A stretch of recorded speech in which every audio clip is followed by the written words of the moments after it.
Time యూపీఎస్సీకి tuitions only in Tirumala IAS institute Chaitanyapuri. Call చేసి ఇప్పుడే జాయిన్ అవ్వండి.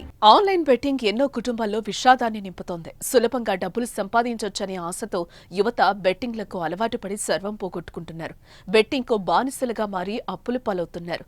తాము ఇబ్బందులు పట్టమే కాకుండా కుటుంబం మొత్తాన్ని అప్పుల ఊబిలోకి నెడుతున్నారు. చివరికి వాటిని ఎలా తీర్చాలో అర్థం కాక ప్రాణాలు తీసుకుంటున్నారు. తాజాగా కామారెడ్డి జిల్లాలో ఓ యువకుడు బెట్టింగ్లో భారీగా నష్టపోయి తనువు చాలించాడు.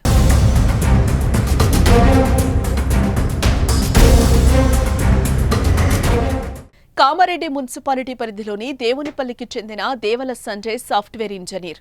ఆయనకు భార్య, 2 పిల్లలున్నారు. మంచి జీతంతో ఉద్యోగం ఉన్న అత్యాశతో బెట్టింగ్ వైపు మళ్లాడు. వందల నుంచి మొదలైన సంజయ్ ఆట లక్షలకు చేరింది. గత 2 ఏళ్లుగా భారీగా పోగొట్టుకున్నాడు.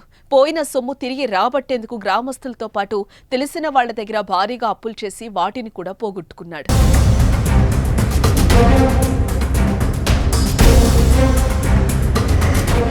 సంజయ్ అప్పులు ఇంటిలో తెలియటంతో అత్తింటి వారు కొంత సాయం చేశారు. అయినా సంజయ్లో మార్పు రాలేదు. మళ్లీ అప్పులు చేసి బెట్టింగ్ ఆడటం ప్రారంభించాడు. ఇలా సంజయ్ 1,30,00,000 వరకు అప్పులు చేశాడు. దీంతో 6 నెలల కిందట పిల్లలను తీసుకుని ఆమె పుట్టింటికెళ్లిపోయింది. ఈ పరిణామాలతో సంజయ్ తీవ్ర మనస్తాపానికి గురయ్యాడు. ఒకవైపు అప్పుల వాళ్ల ఒత్తిడి, మరోవైపు పుట్టింట్లో భార్య, ఇవన్నీ సంజయ్ను కుంగదీశాయి. ఈ క్రమంలో ఈ నెల 16న భార్యకు ఫోన్ చేసి మళ్లీ అప్పుల గురించి చెప్తూ బాధపడ్డాడు. తర్వాత ఆదివారం అర్ధరాత్రి ఉరివేసుకుని చనిపోయాడు.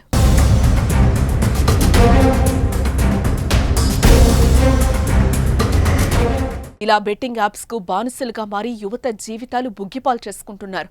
బెట్టింగ్ నింపుతున్న విషాదాలు రోజురోజుకు ఎక్కువ అవుతున్నాయి. చేతిలో స్మార్ట్ ఫోన్ కొందరి జీవితాలను చెరిపేస్తోంది.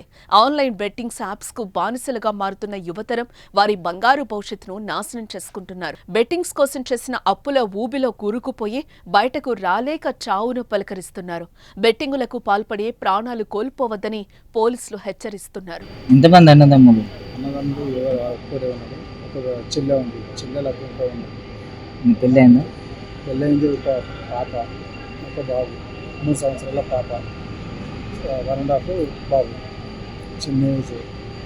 అంతా గవర్నమెంట్ దృష్టికి తీసుకెళ్ళి ఆర్థిక సహాయం చేయాలని మనస్ఫూర్తిగా కోరుతున్నాను.